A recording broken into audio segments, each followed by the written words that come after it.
Zdaj ta Bog v novem veku, ki je danes med vami, terapevti, ki sedite na divanu, oziroma na stolu ob divanu s svojimi klienti, pacienti, ali pa tudi prijatelju, ki pride se potožiti in se mogoče reče, a se lahko malo uležem, da bom lažje tole obdelal.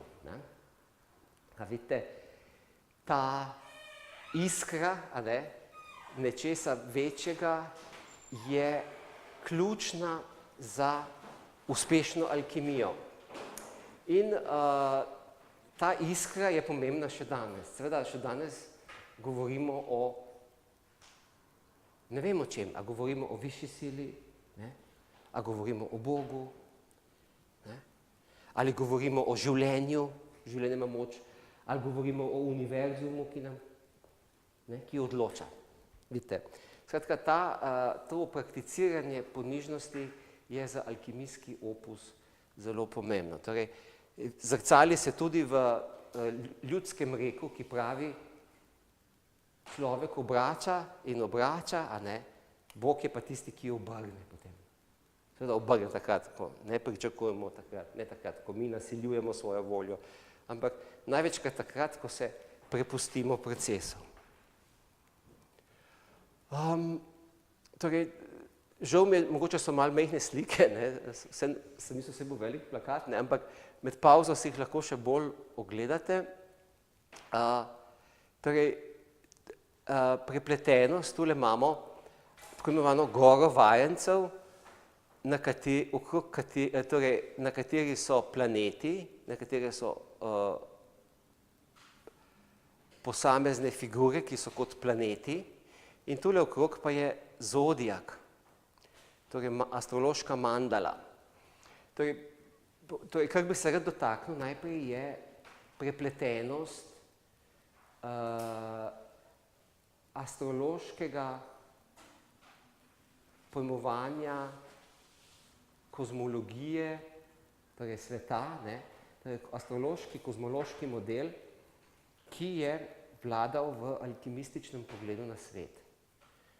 Torej, položaj astrologije v tem prednovoveškem kozmosu je bil samodejen, ni bil vprašljiv. Torej, zaradi geocentričnega sistema, ki sem ga že prej omenil, je astrologija ni bila pod vprašajem, torej ni bilo še heliocentričnega sistema.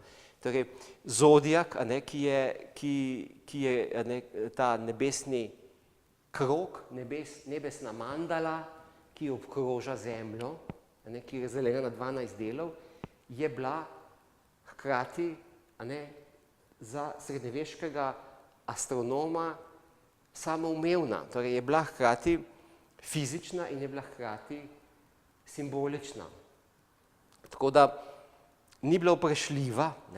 Torej, z novim vekom se je ta astrološka mandala razdelila na heliocentrično zunanje vesolje in tudi ni heliocentrično v bistvu, vesolje je brez centra, oziroma ima nek center, ki je veliko večje dimenzije, in na simbolično pojmovanje sveta, kot ga človek vidi iz svoje zemeljske perspektive, ki je še vedno geocentrična, torej astrološka simbolika, ki je nebesna mandala, na katero je projicirana človekova duhovna celota.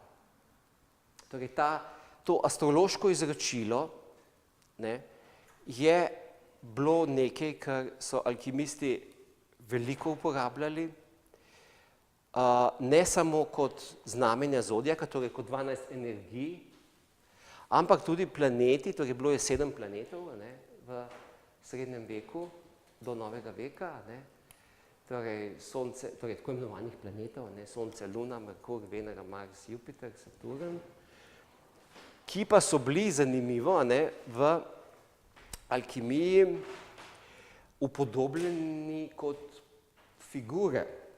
Torej, to so bile figure, to so bile, v indijski astrologiji imate tako imenovane rahe, ki so podobe, ki so figure planetov. Torej, karakteri planetov, ki so upodobljeni kot osebe.